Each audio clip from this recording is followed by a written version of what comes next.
India ने digital transaction में China को भी पीछे छोड़ दिया है। इस वक्त इंडिया की 100 करोड़ आवाम इस ऐप को इस्तेमाल कर रही है। 2016 में पब्लिक यूज के लिए ऑफिशियल इस ऐप को लॉन्च कर दिया गया था, जिसके बाद पूरा भारत अब इस ऐप को इस्तेमाल कर रहा है। इस ऐप के आने के बाद कोई एक सब्जी वाला भी इंडिया में अब कैश नहीं लेता। छोटे से छोटा वेंडर, यहाँ तक कि बेकारी भी इंडिया में कैश नहीं लेता, बल्कि यूपीआई के जरिए बार कोड को स्कैन करके पेमेंट की जाती है। अगर इसके बरक्स हम पाकिस्तान में देखें तो पाकिस्तान में अभी तक ऐसा कोई भी सिस्टम जो है वो लॉन्च नहीं किया गया। ज्यादातर पाकिस्तान में कैश ही इस्तेमाल किया जाता है। और अगर हम बात करें यूपीआई की, तो अब यूपीआई सिंगापुर और दूसरे कई ममालिक के साथ लिंक होने जा रहा है। मैं आपको बता दूं, पाकिस्तानी अवाम इंतहाई जाहिल अवाम है, ठीक है। इनके सामने कोई बात कर दी जाए तो ऐसे ऐसे भैंस के आगे बीन नहीं बजाते, वो हिसाब है पाकिस्तानी अवाम का, ठीक है। जय हिंद दोस्तों, इंडियन यूपीआई सिस्टम विश्व स्तर पर आकर्षक होता जा रहा है।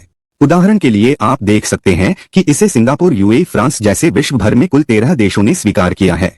दोस्तों, हाल ही में आई खबर के अनुसार अब जापान सरकार भी इंडियन यूपीआई सिस्टम को जापान में अप्रूवल देने के लिए विचार कर रही है।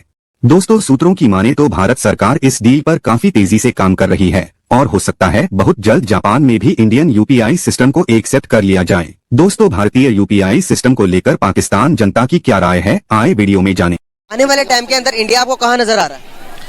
इंडिया हमसे पहले भी बहुत आगे है और मुस्तकबिल उसका और आगे है, क्योंकि आप ऑलरेडी देखें कि इवन के गूगल ने अपना सर्वर वहाँ पे बनाया हुआ है। एक सर्वर जो एशिया का सर्वर है वो गूगल का इंडिया में है। तो मतलब इंडिया ने बहुत ज़्यादा तरक्की की और उसकी तरक्की की बेसिक वजह सिर्फ यही है कि मेड इन इंडिया पे काम कर रहा है, जैसा आपने कहा है। क्योंकि कोई भी कंट्री जब हम बाहर से बाय करते हैं, जैसे हमारे मुल्क में डॉलर की सदबालादस्ती है, रिसेंटली आपने देखा कि एकदम से प्राइसेस बहुत ऊपर गई, डॉलर ऊपर गया। बेसिकली इससे होता ही है कि इन्फ्लेशन रेट बहुत हाई हो जाता है।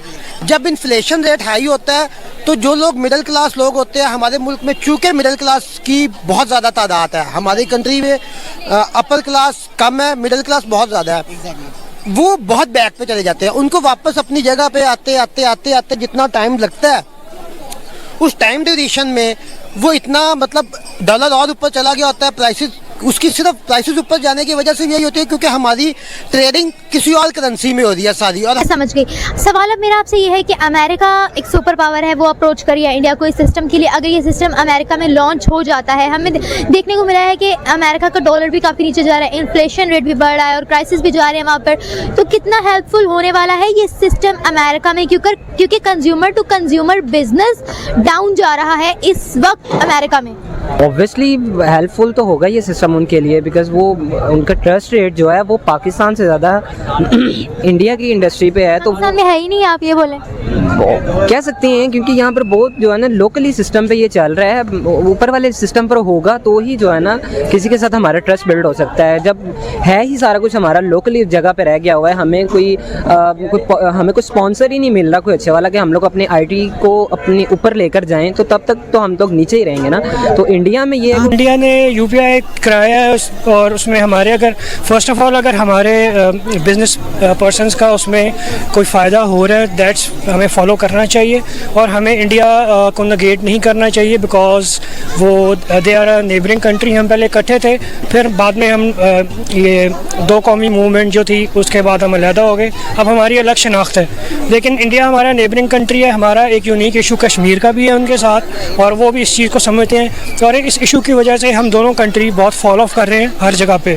उनको भी वहाँ फौज लगानी पड़ रही है, हमें भी लगानी पड़ रही है, हमें भी इकनॉमिक रिसोर्स लगाने पड़ रहे हैं। आवाम दोनों तरफ की पिस रही है इस कश्मीर इशू की वजह से। अब यूपीआई को आपने फॉलो करना ज़रूर करें, लेकिन पहले देख लें कि उसमें कोई आपको नुकसान तो नहीं है, कोई ऐसा तो नहीं है। अच्छी तरह आप उसको देख लें और ऐसे है कि हमें इंडिया के साथ चलना है।